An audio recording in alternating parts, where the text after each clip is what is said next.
Thanks everybody for joining this second session of the Just Zero virtual conference on financing the just transition. My name's David Wood. I work at the Initiative for Responsible Investment, which is a research project at Harvard Kennedy School. And for the last several years, I've been, I and we, my colleague Vonda Brunsting in particular, who manages our Just Transition project and from whom you'll hear tomorrow, have been working with the Grantham Research Institute on climate change and the environment, and in particular, Nick Robbins' team there, to think about the role of investors in the just transition. Not that investors are going to achieve the just transition on their own, far from it, but they can play a role, and what kind of roles can they play?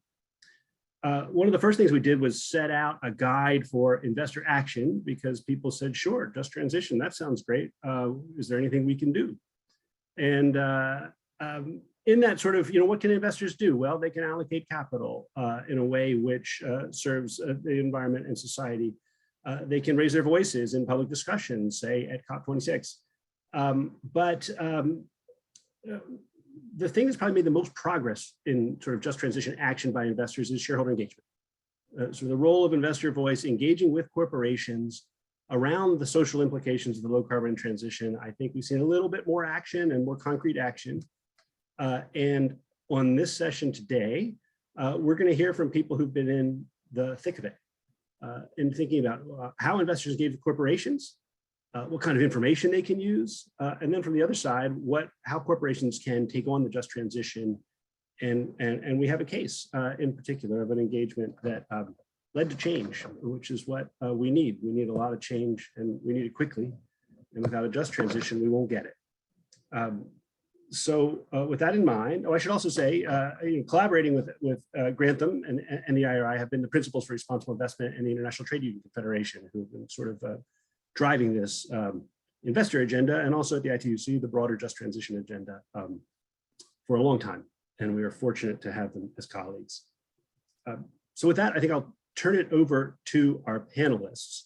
I'm joined by Gerbrand Haverkamp, the CEO of the World Benchmarking Alliance, Carlota Garcia-Manas, the head of engagement at Royal London Asset Management, Samantha Smith, the director of the Just Transition Center, and Kate Wallace Lockhart, who's the head of social impact at SSE. And the kind of order of proceeding is going to be, we'll think about the information and the investor role with Gerbrand and Carlota, and then we'll turn over to the corporate response and how corporations can engage investors on the other end. Put your questions in the Q&A. We'll try to answer them. We'd love to see them.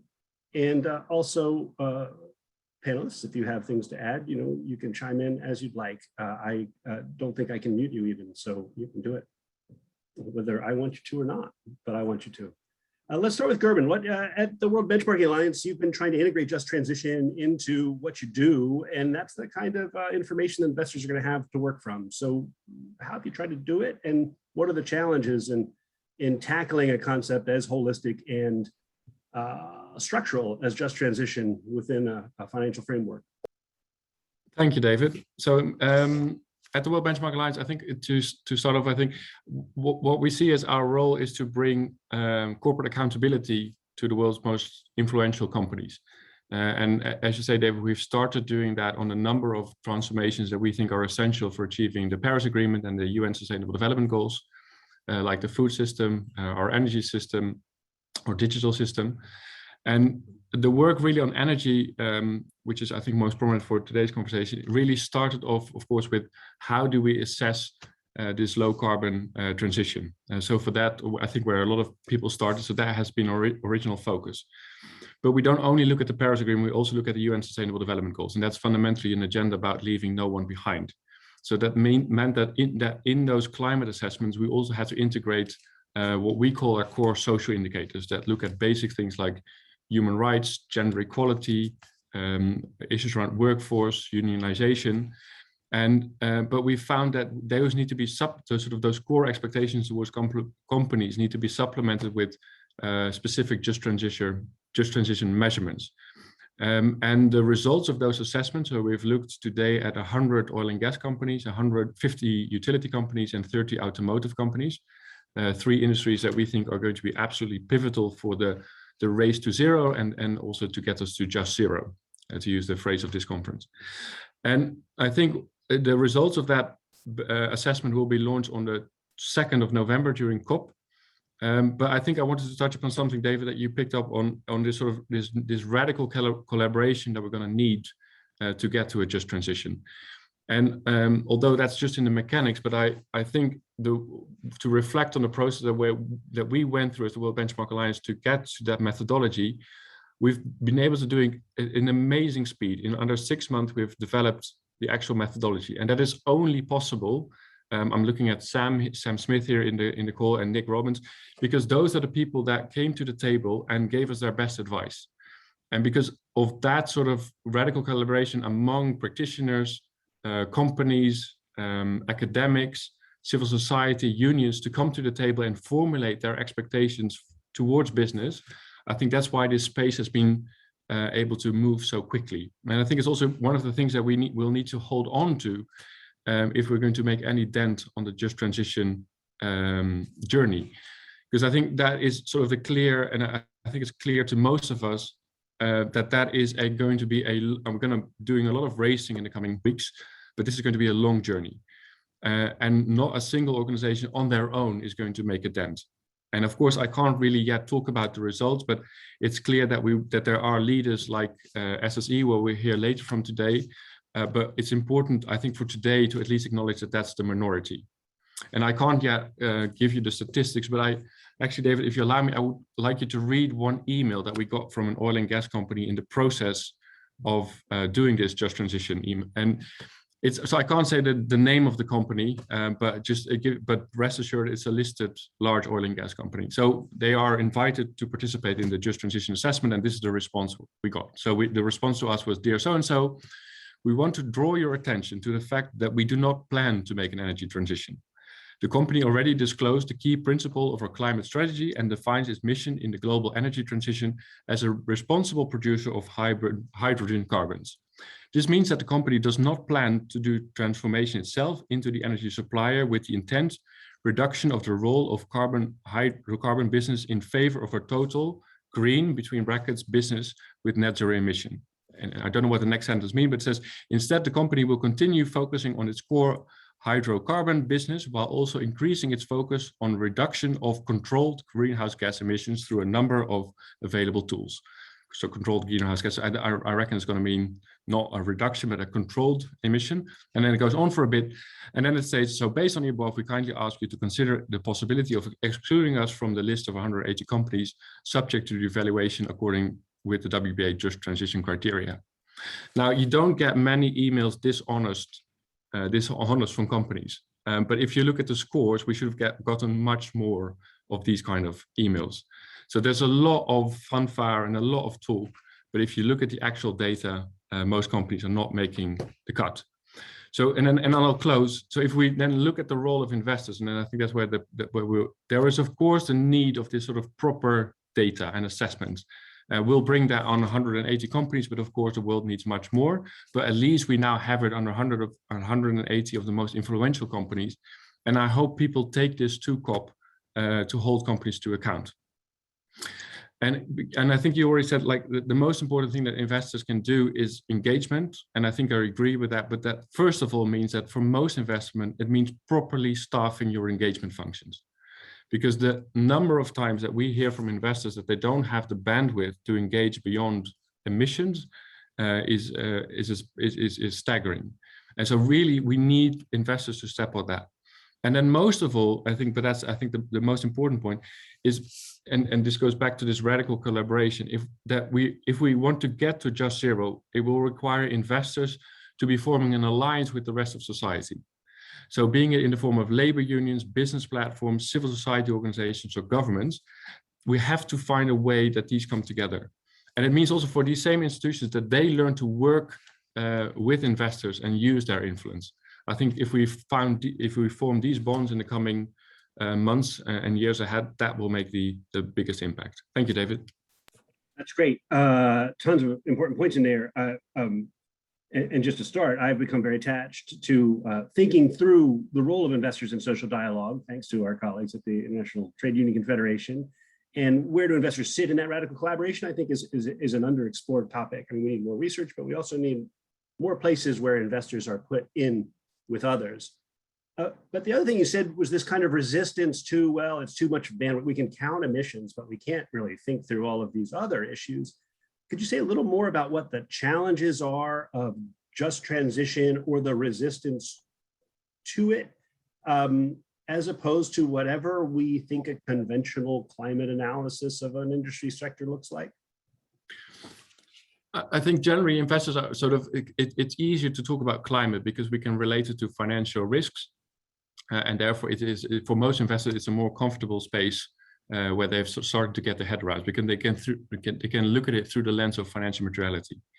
For just transition, you quite often have to go back to basic things like human rights, gender equality, training staff. Is there freedom of unionization? Is there collective bargaining power? And these are typically topics that coming through the lens of financial materiality, they feel rather uncomfortable. So I think that's, I don't have the definite answer, but my feeling is that that is a big hindrance for a lot of investors to really come to the table on social agendas. Now we talk about social through the lens of just transition, but I think that's more broadly true, that it's easier to talk about quantifiables like climate, where we have now agreed that there's a financial risk to it, than it is to talk about the social, less tangible from a financial materiality point of view.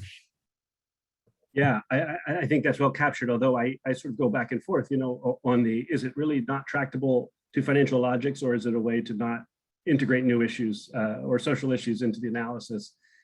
Is it a way to defer? It's kind of hard to tell sometimes. Yeah, I think you're right there. I think investors are already struggling. Like there's I think a big fear about dilution, right? So diluting our efforts.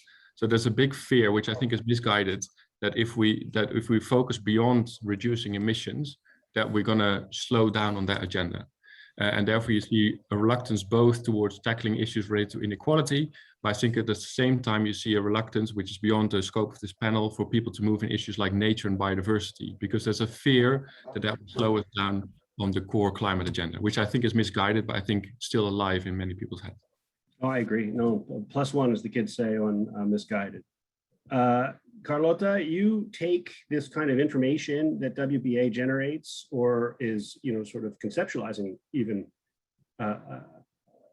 and you put it into practice. So can you say something a little bit about how you think of companies through the lens of just transition? Sort of how you understand them through that lens, and then also how you engage them on the topic in order to raise performance. Sure, and I have to apologize. I'm hearing my colleagues being very active at the moment. It was very quiet before, so apologies for this. Yeah, so as you mentioned, I'm head of engagement here at Ireland, and I've supported the Just Transition Initiative on behalf of Ireland since 2019. And we focus very much on the friction generating and cumulative externalities of the transition. So thinking that without taking into consideration the social components, we will be faced with blockers to the decarbonization and energy transition. But we also are focused on the co-benefits of the just transition. So indeed, we have been collaborating the World Benchmarking Alliance in the creation of the methodology. We've also contributed to the just transition with the London School of Economics and the Climate Action 100+, hoping that there is no duplication. But if one platform gets outreach and visibility, we find that that's very useful to support our objectives. So how we have used this kind of information, our focus has been mostly on utilities. Utilities appear very highly in our portfolio, so we have a great exposure to utilities and they contribute greatly to our carbon footprint. But rather than taking a divestment approach, we really believe that the decarbonization of the economy is going to pivot around the electrification of the industrial sectors and transport, and therefore remaining an investor in utilities, it's a very important piece of the puzzle of the decarbonization. But taking into consideration, as I mentioned, the frictional component of the social aspect, we engage with 7 of the utilities in our portfolios for them to publish a just transition strategy ahead of COP26, and SSE was the first one to support this. I have to say that we are positive with regard to the progress done here. 6 out of the 7 will make some progress. 4 of them will meet the objective that we require in time for COP26, the others a little bit later. And one more thing I wanted to mention regarding the Just Zero paper and the approach to investors. Sometimes we are a little bit misunderstood in the sense that it appears to be the case that it's only shareholders that have a voice. But that is not true. In fact, our exposure to utilities is more as a bondholder and shareholders.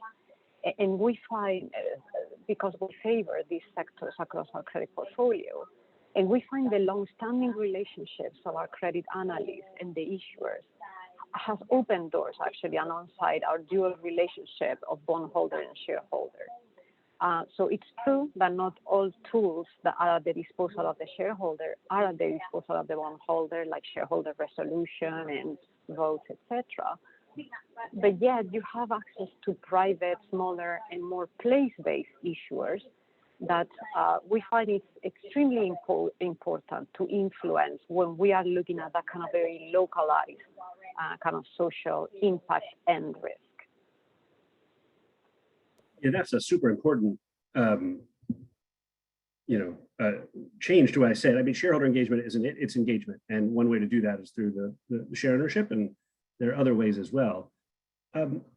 We did some work on utilities here in the U.S. As you know, the initial sectors. A lot of us have. It sounds like as you have, because their connections to community and labor were so manifest. In the States, a labor-dense sector that's in conversation with organized labor, that has to engage ratepayers, that understands the political sort of system in which they operate. Some things that fall out of other sectors. And when you talk about shareholder engagement, can you say a little more about how you look at utilities or how you engage them on their relationship to communities, to marginalized communities, to communities who have either been underserved in the past or are at risk now, and how they engage with labor? Sort of how do you think of those other actors in your work? Totally. So our approach is very broad, and it goes beyond the traditional labor union. So we are looking at supply chains, we are looking at communities, so we are looking at the whole set of stakeholders. And this is where we have kind of this yin and the yang. So you have the impact, the risk. With workers in particular, we're focusing very much on the reskilling of some of those workers when you are moving from kind of your coal power plant to new technologies. But very important, and I think this is important to take into consideration, it's not just a matter of technology change, it's a matter of business model, because it's not just about changing from coal to wind and solar, it's also the decentralization of the system, where some of those new technologies are no longer centralized in one plant, but they are distributed amongst many. So some of the engagement we are doing is about community co-benefit, the production, the prosumer, the producer and consumer of the electricity, how some of the companies we are engaging can actually benefit from this decentralization. So totally the engagement is with supply chains, with communities, with workers, and actually with governments, because governments also play a very important role in tying this all together. Great. Thanks very much. I'm going to move on to the corporate side, and we're going to come back to this investor, and hear more about, in particular, your engagement with SSE a little bit down the road. But now a reminder to put your questions into the Q&A. We will read them and ask them, and maybe even answer them if you do. So from the corporate side, or as you think about corporations, and we'll start with Sam and go to Kate. Sort of what should investors be looking for? Sam, sort of where is the investor's role in your world? What should they be asking? What aren't they asking? And how can we make sort of social dialogue broadly writ, as Carlota was just talking about, part of the shareholder or share owner or bondholder corporate relationship. Yeah, no, thanks, David, and hi, everybody. So just to situate myself, I work for the International Trade Union Confederation, which represents 200 million organized workers in 162 countries, and I run a center for the union movement on just transition. Maybe we should just start by unpacking some concepts. So when we talk about just transition, we're referring to the process and outcomes that are defined in the UN by the International Labor Organization's Just Transition Guidelines, which were negotiated in a tripartite negotiation between governments, employers and their organizations, and workers in our organizations. And that was a long process, but in 2015, it did result in these guidelines, and you'll see them reflected in the Paris Agreement and in the Sustainable Development Goals. So I think the first point is that we have this UN infrastructure, policy infrastructure definitions on just transition. That's what we're following in the labor movement. And I think the second point is that in just transition, in this UN definition, social dialogue is a specific thing. It always involves workers in our organizations, employers and their organizations, and sometimes government. So investors, you're not a part of social dialogue, but Yunanda, sorry to tell you, it is sad to break this news to you publicly like this, but you do have an important role, because in addition to this process of social dialogue that defines just transition, so if you don't see a negotiated plan that has involved organized labor, whether informal workers organized or formal workers organized in unions at the table, it is not a just transition. It might be something else that's good, but if we're not there, sorry, you're doing some other useful, potentially useful activity. But at the same time, there is this really important and parallel process of stakeholder engagement, which would be a place, for example, where investors could exert influence and be vocal. Usually that is convened by governments. Another place where investors can be very important, though, is actually in influencing employers. So to your point about, how do we see the role of businesses and employers in the trade union movement? We see sort of different buckets of employers, to put it this way. And I want to go back to the World Benchmarking Association and the very good work that they did, where we were lucky to be able to contribute about defining some indicators for good behavior by companies on just transition. So in the sort of category of best practice, the companies that would get the highest score, they respect labor rights, they have an organized workforce, they have negotiated not only their climate targets, but how they're going to roll those out with worker organizations. And then they're going to have a regular process of negotiation and discussion with worker organizations as things unfold.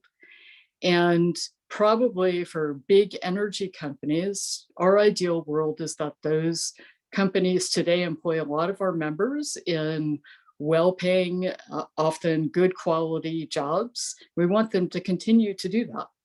But we also want the companies to transform, because they're going to have to transform. There's no, sort of shying away from it, like the one oil and gas company that responded to this question from WBA. That's not a best-in-class company on these issues. We want companies to have a plan for transformation, and we want them to take their existing workforce with them. Interestingly, Carla, we often don't see a need for massive reskilling. Digitalization might be an exception. But for example, in Canada, when Ontario phased out coal and power plants in Ontario moved from coal to hydro, especially, wasn't a lot of reskilling that was required in the power plant.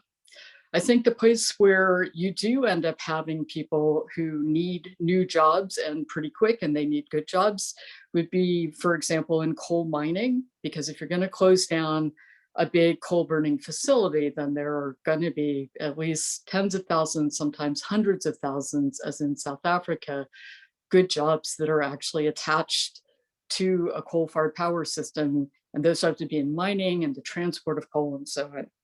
So one, have an organized workforce and negotiate with them, negotiate your plan. Two, transform. Three, don't fire everyone who's working for you and hire a whole new group of people. Reskill the people you have.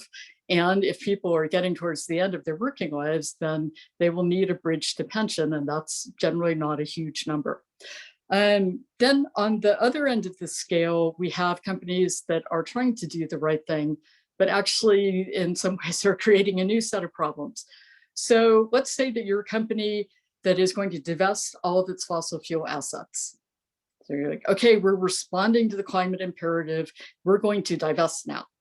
Okay, great. But what's happening sometimes is that either the assets are being sold to, well, okay. So there are sort of two situations. One is that the government steps in and creates a kind of, I don't want to call it a bad bank, but it's kind of a bad bank of fossil fuel assets, where they say, okay, we're taking charge of this, we're going to regulate it. No one's going to put new capital into this entity. So that means none of the equipment will be modernized. We're probably going to cut down on health and safety, but still people will have these jobs for a period. And the other way this can happen is that divested assets get bought up by companies who are like, all right, we don't really care about any of these things, so we're just going to squeeze the people working in this asset, or maybe even fire all of them if they're unionized and hire non-union workers. And that's actually something that's happening in the US, as we're going to hear about tomorrow, where in the oil refineries sector, a couple of companies have fired everyone working at refineries, hired a non-union crew, and they're just going to get as much money out of that asset as they can until someone tells them to stop. So, when companies just want to shed the fossil fuel assets, and they are not going to keep them and try to transform them, and I'm just going to note that there is conversion potential for refineries, both to biofuels, maybe to hydrogen. Then a better outcome is that they take steps to secure the jobs of people working in the asset. So for example, the Swedish company Vattenfall, when it divested all of its coal plants, it actually put enough money into the deal to pay the salaries of the unionized workforce for whatever it was, 3 or 5 years, right? And the company that bought it, which might or might not be an asset squeezer, agreed, okay, we're not going to get rid of people for the next 3 to 5 years because their compensation is secured in this deal. So those are some of the things that we think investors could push for, but just to make it sort of short and sweet, a lot of it's in the World Benchmarking Association's criteria. But the first thing is you should be asking about labor rights. If you can figure out scope 3 emissions, you can very certainly figure out whether or not a company and its suppliers are respecting labor rights. I mean, please, you can look when you can ask hard questions about the way the company's procurement system works, especially in the energy sector. So if you see them coming in with astoundingly low bids on building a new wind farm, you can ask, as an investor, ask them, okay, so where do you think the cost savings came from? Because you're way below your competitors. And sometimes you will find that those cost savings are coming from slave labor-like conditions in the supply chain. Second thing, make sure that companies have real plans. We're seeing some plans from energy companies with a lot of trees and offsets. And just to say that often the idea of tree planting as a climate measure involves informal jobs without rights. We're not really for that as the labor movement. People in the finance sector need jobs too, but really offsets and tree planting are not doing anything for this industrial transformation we need. So we need real plans. And then 3, talk to us. We're actually asset owners. So as unions, we own, trillions of dollars in workers' capital, our pensions. And we're organized also on a global level. So we're very interested in talking to investors about what they can do to push employers to the table with us, and also to follow up employers and be sure that they're doing this responsibly. Wonderful. There's so much packed in. Sorry. No, that's great. That's what we wanted. I do have one sort of like, I don't think this is the most important point, but it's a little point. You talked about sort of asset stripping. Like, where do you think the role of investors shows up negatively in your experience of this engagement? Where are people coming in and saying, well, we can't afford a just transition, or how does that manifest itself on the ground? I mean, you see companies getting rewarded, certainly publicly traded companies often, for shedding a unionized workforce, meaning firing a lot of people who have devoted decades to the company. And so, any investor who's interested in the longer term financial stability of the system, or the ability or political ability to deliver this transition, should be worrying about that and not trading on news that that a company has rejected collective bargaining with the unions, right? That's like a basic thing. But I also think that, if you're a company and you are investing in a broad portfolio of energy companies, and then our advice would be that your first priority is to engage and to pressure the big companies to transform, and pressure them to do in the ways we've just been discussing. If you see that they are divesting, right? You see that they're selling the assets onward, then take a good look at who the buyer is. A lot of the, you'll be able to see from the way the buyers are capitalized, who the owners are, what they're likely to do. And then you can engage with the buyers if it's too late to engage with the seller to try to force these conditions that I talked about that, for example, Vattenfall put in place. Terrific, thanks. And I want to use the strategic plan as a link to Kate, because the ask for investors, in our experience as we've been organizing these discussions about what engagement would look like, the ask sits at a sort of strategic or scenario planning level, and the worry is that the plans that come back either don't describe immediate enough action, or they don't have any teeth. There's no accountability mechanism built into them. And so for me, SSE has been through this engagement and also has adopted a plan. How do you think of what makes a strategic plan around just transition meaningful for your business? And then how do you see that as part of your engagement with investors? Yeah, thanks very much, David. And yeah, thanks for inviting me to be here today as well. Hopefully everyone will see me nodding away very enthusiastically as they were speaking, some really good points raised.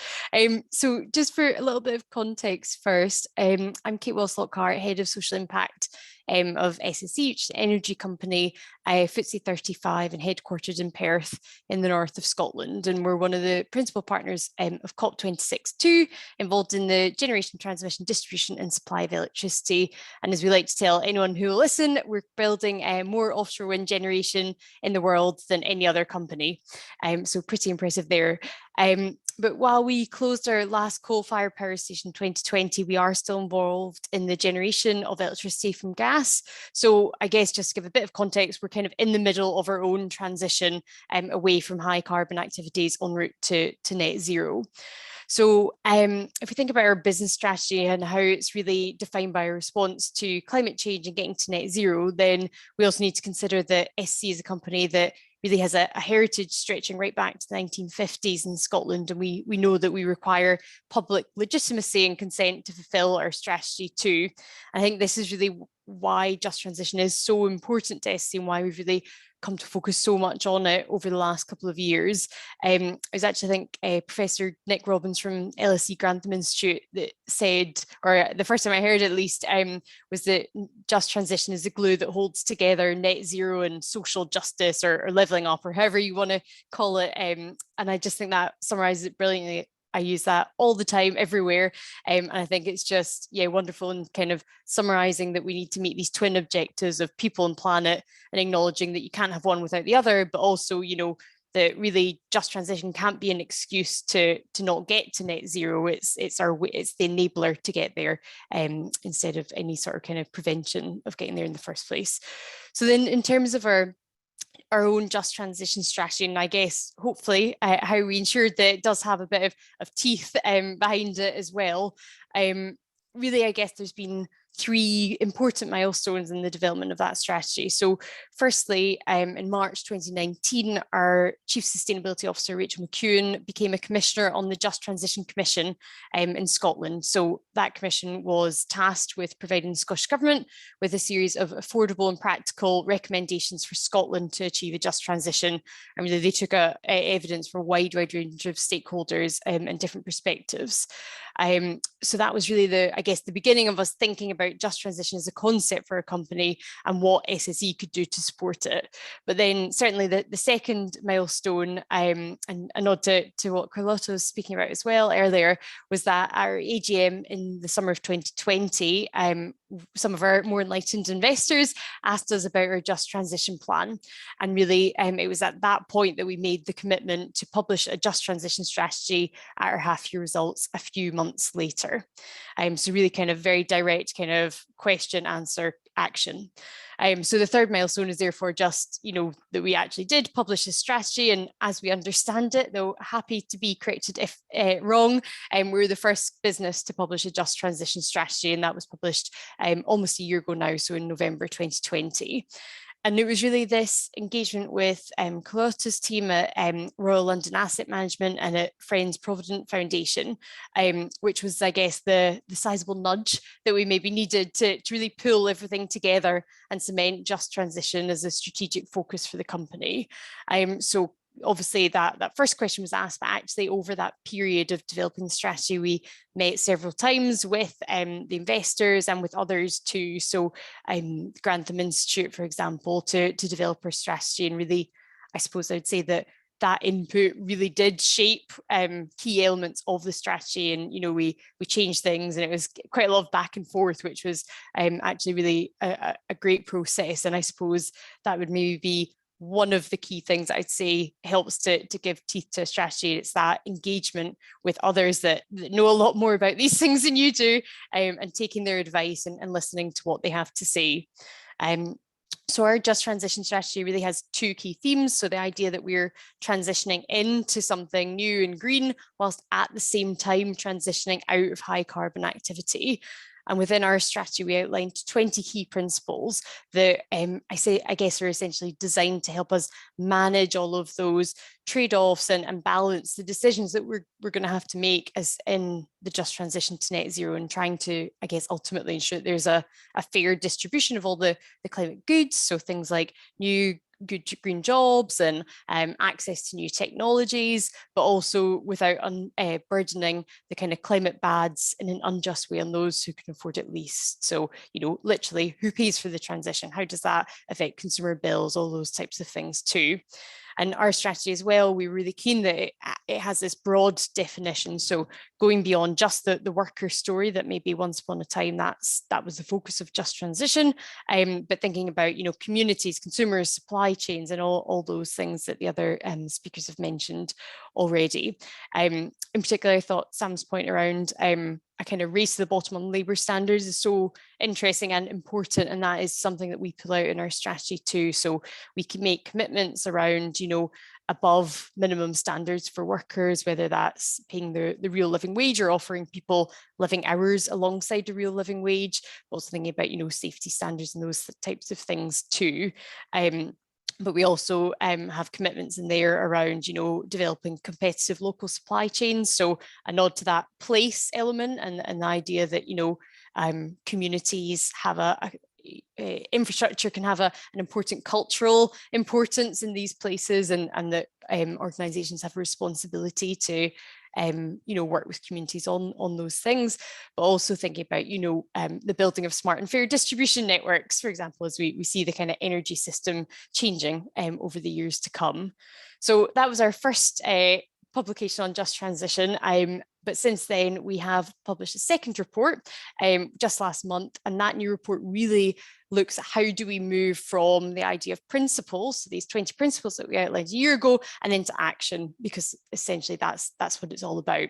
So as we see this as kind of being the first in the series, hopefully, and we focus specifically on the worker story. So what actions can companies, industry, government take to really support a smooth transition from those moving from high to low carbon careers? And I will send a link to both those reports in the function, but in the chat function. But it essentially outlines 20 commitments for SSE, which are all hopefully outlined quite clearly about how we will take it upon ourselves to try and promote that smooth transition, but also recommendations for industry and government as well. And I guess that's maybe point 2 on how it's got some teeth, is that you need to acknowledge that we're all individual actors and we need to act together and collaborate in terms of taking action. So I suppose the AGM question from Carlota and colleagues was a bit like butterfly flapping its wings for everything that's happened since, and really, I suppose the scale of engagement over the last year has taken us by surprise. So we've been kind of rolled out virtually right across the world talking about just transition. We've had some really exciting opportunities to collaborate with other companies and organizations globally, done lots of interesting work with Nick Robbins and his team at LSE Grantham, and speaking to our trade union partners, for example, as well. So I guess that without all this different engagement from these different people, then really, I don't think we would have a kind of the richness of thinking that hopefully we've developed now. But obviously, we know there's lots more to do now, and we're still at a pretty early stage as well. In terms of the kind of engagement we're having with investors now ongoing, I'd say that we were very pleased with things like the World Benchmarking Alliance questionnaire on just transition, and not least because hopefully we'll have been one of the high scorers, but we think that's really important, is raising this visibility of the importance of just transition. And with the Climate Action 100 Plus question on just transition too, that'll hopefully be a good move in the right direction.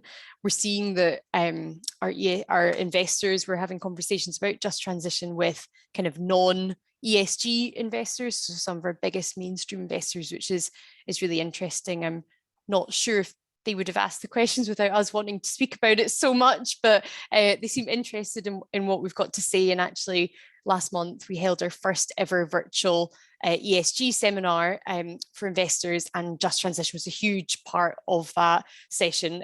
So the whole kind of S part focused on just transition, and we had some great speakers talk about sustainable procurement and also about distribution too. So I suppose it's helping to raise that visibility, but a long way to go, and we are still clearly at an early stage without being kind of built into all the various ESG credit ratings and things like that that SSE discloses too. Finally, I just kind of wanted to highlight some general commitments from SSE on engagement with investors, as it's something that we are, very keen to do. So I guess firstly that we just definitely would welcome any just transition expectations that investors set, and the opportunity to engage on our just transition plans. I think the point about standardization is really important. As someone that often does respond or is part of responding to these investor requests, definitely standardization is key, but we are very keen and pleased to engage on the kind of qualitative assessment of our performance, and to that point about the kind of how difficult it is for investors to assess performance, and how there's a temptation to go for the E because it's a bit easier than the S, and because it can be a bit more, I guess, wibbly wobbly, if you will. Then we are keen to kind of work with investors on that, and certainly clearly see the S as being very important alongside the E. We're also keen to explore the way that just transition might be incorporated into TCFD reporting in time, or aligned in some other way. I guess probably quite a bit of work to do on that, and I'd be really keen to hear other people's thoughts on that one in particular. But then the last thing I wanted to say about is we've got a commitment that each year at AGM will be putting our kind of say on climate just transition plan to a vote for investors as well. So within that, we're keen to include just transition considerations there to make sure that there is good visibility of what we're doing and the way that we do it as well. So hopefully that's not information overload, but that's it from me. And yeah, big thanks to everyone involved in the Just Zero conference. I went to the session earlier. It was really, really interesting. And the contributions from everyone so far have been great as well. So thank you. Terrific. Thanks a bunch, Kate. If you saw me turning away, write down words, including wobbly for the S and E. Collect words that are attached to the S, where people sort of describe this, quantification of environmental information versus something else for social information, when the assessment is across the board, really for just transition. And I'm really taken by this sort of trajectory you described, where there was a policymaker framework in the Just Transition Commission, which probably helped investors create the engagement, which probably helped lead to the sort of broader inputs that you use to make a plan with like specific actions, which there haven't been all that many recently because it's so new. So Carlota, I want to come to you. What was your experience of the engagement, and how did you think of what to ask for? What are the specifics you wanted, the expectations you wanted to build into that engagement in this particular case, but then how does that apply generally? And then I'll come back to Sam and Gerbrand to think about that. So as I mentioned, this is not the only company we engage with. So in every engagement, there is the trust generated by both parties, the preparedness, as well as Kate has mentioned. They already had an interest and an effort going. I think it's just that combination of the investor and the company finding this common ground that was very helpful.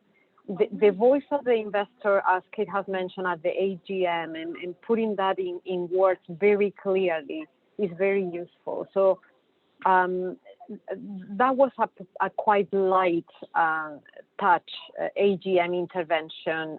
But of course, investors, when things are not progressing at the speed or at the pace that as expected, then there are other tactics, particularly for shareholders, in terms of shareholder resolutions or votes against particular directors. But that has not been the case in this particular engagement. I think both the companies and the investors have seen the frictional component of social, and how almost lubricating that social friction could support both intentions.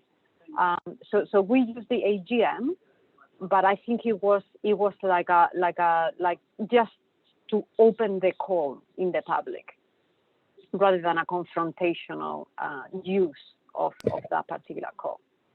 Did you use the Just Transition Commission in Scotland as a reference point? Did you use the ILO guidelines that Sam mentioned as a reference point? Like, how did you orient your expectations for something that's relatively new in your own practice? We use, but that's part of our pattern of behavior in engagement. We will use everything at our disposal in terms of academic reference. We were already members of the Just Transition initiative that the Principles for Responsible Investment had launched before. So that was also a framework of reference.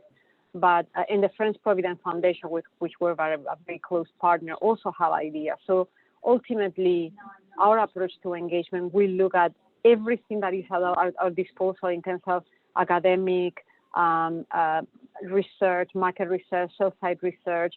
And then basically what we ended up doing is publishing our own investor expectations. So that's on the public domain. And I think our work was original in the sense that we evaluated what others were doing, but brought it all together. I think the idea of looking at workers, but also looking at supply chain, looking at communities, I think that was our unique way of supporting the common objective. Got it. Thank you. Gerbrand, you let's work backwards from the case to the kind of work that the WBA is doing. How does this, where do expectations of specific actions fit into the kind of framework analysis that you all are creating for investors? So I think if an organization like the World Benchmark Alliance, if we do our work right, then we translate scientific and societal expectations into common expectations towards companies. And I think it's important that those expectations are in the public domain. So, and it's then like what I like what Carlota said is that to also for investors that are increasingly becoming public about their investor expectations. Already some investors are already starting to say how they would vote on certain resolutions, right? So bringing this in the public domain is super important, and it comes back to the last point I made in my intervention, is that it is going to require alliances between investors and other bits of society. And I think what Kate said about in some way responding to the societal expectation in Scotland. Kate, you said it slightly differently. I'm putting some words in your mouth, but like trying to work within the expectation that the license to operate that Scotland provides for a company like yourself. And it's important, and I think Sam mentioned South Africa as an example. Of course, the expectations towards a utility company in South Africa are going to be different. There are basic expectations, again, like we try to capture in our methodology. But I think in this concept of just transition, particularly when we talk about utilities that are very grounded within geographics, that it's important for investors to be connected and to be aware of those geographical expectations that there may be upon a South African utility or an Indian utility, because they will be different from those that are placed upon SSE. Yeah, I mean, the contextual analysis of just transition is necessary because it's embedded in place, right? I mean, that's what makes it different. Sam, I'm going to come to you for this general question, and then I'm going to ask all of you all in 30 seconds to say something that investors should bring in for just transition to the COP, and then we'll be done. So Sam, you have to think of what you're going to say in those 30 seconds while answering the general question. It's a big challenge. Yeah. I mean, well, let me answer the.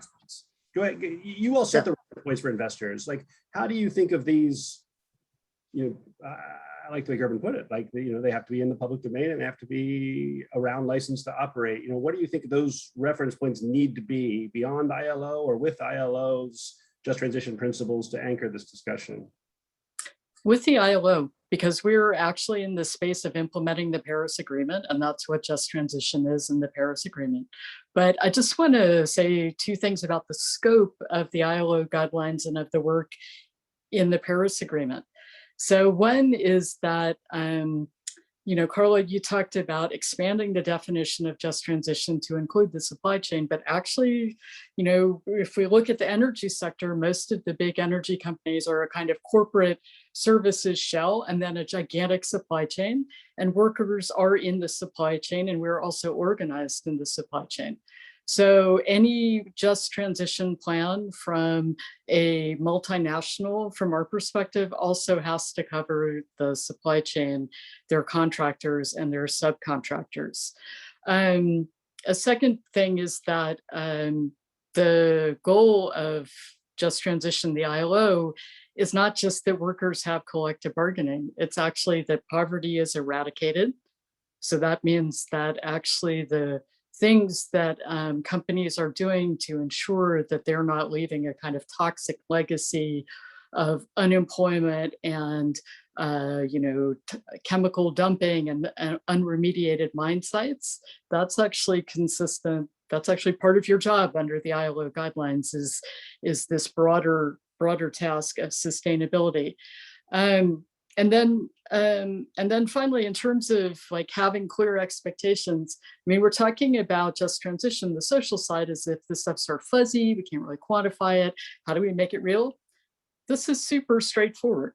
And in fact, we're going to have a standard in a law across the EU, a directive on human rights due diligence, where companies are going to be held accountable for going and ensuring that they don't have big human rights violations in their supply chains. When it comes just to take the worker part, do you have collective bargaining? Yes or no? This is actually something you can verify objectively. Do you have, what is the safety record? Are people dying at work? Not hard to know what that is in most countries. Does everyone have a contract? how many women are employed in the subcontractor? I mean, all of these things are with a tiny bit of effort from the multinational and from people who are investing in the multinational. They're pretty easy to verify, and I would say, no harder than verifying, for example, life cycle emissions from burning natural gas, right? So the idea that those are easy to count and it's hard to know about human rights violations in the supply chain is a tough one to take. Yeah, I just don't agree with that. This stuff is actually easy to measure. It's just often the companies don't want to do it because they're making money by underpaying people or allowing subcontractors to do it. Yeah, and I think this is what we're trying to achieve here in this discussion is one piece of this broader public domain of what just transition, acceptance of what just transition means, so people can have something to work with that can't be then defined out of play. Okay, so very quickly, I'm sorry to be so quick, but Kate, what would you want investors to take into this political discussion that's about to take place not so far from where you are by my standards? I think that there needs to be acknowledgement that you can't have net zero without a just transition. So you shouldn't be thinking about climate action without also thinking about the social implications of that. Essentially, net zero is about saving the world, saving humanity, and doing that through the exploitation of people is just kind of counterintuitive. So I think there needs to be complete alignment on those two things. Yeah, there won't be a transition that isn't just. Carlota, excuse me. I personally, the not missing link, but the next step of all of this work is measuring impact. So what I am very interested in getting metrics, and I've seen some report called metrics capturing lives impacted, something that can measure how all of these practices, reskilling, affordability, all of that has had an impact. Totally. So, okay, real quick, Sam, and then Gerbrand. Yeah, two things actually. One is decent jobs. We've talked about skills, but not about decent jobs. And that's actually, and decent jobs are actually way more important than skills. And the other is this issue Carla mentioned about the affordability of energy. Like, we have to be able to do this so that people don't have to choose between paying the utility bill and eating. Yeah, great. Gerbrand? I think it's not to repeat, so to add, to make it quite simple, investors are enormously powerful in setting the narrative and shaping the narrative in the way we talk about these things. So if investors push back on this idea that that anything social would hinder a quick transition, if they consistently start pushing back on that narrative, it will be out of the door within a year. And I think that's the kind of leadership that we need to see from investors going into COP. That the moment that companies come in and saying this is confusing because we're corporates, we can only remember 3 things and then we forget 2, that's where investors have to push back on. And if they do that, then the rest of the measurement and the narrative and the engagement will follow. And engagement is a great vehicle for that. Thank you all. I enjoyed talking with you, and I think this is a productive discussion. Thanks very much.